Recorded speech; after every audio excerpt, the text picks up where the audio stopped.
Hello everyone, నేను మీ సంతోష్. ఈ రోజు మనం వచ్చాం శ్రీ శ్రీ నిమిషాంబిక దేవి అమ్మవారి ఆలయానికి.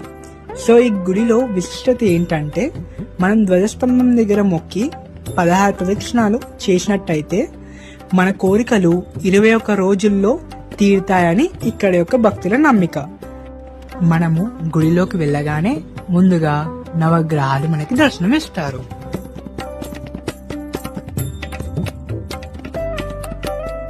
ఆ తరువాత మన శ్రీ శ్రీ నిమిషాంబిక దేవి అమ్మవారు దర్శనం ఇస్తారు.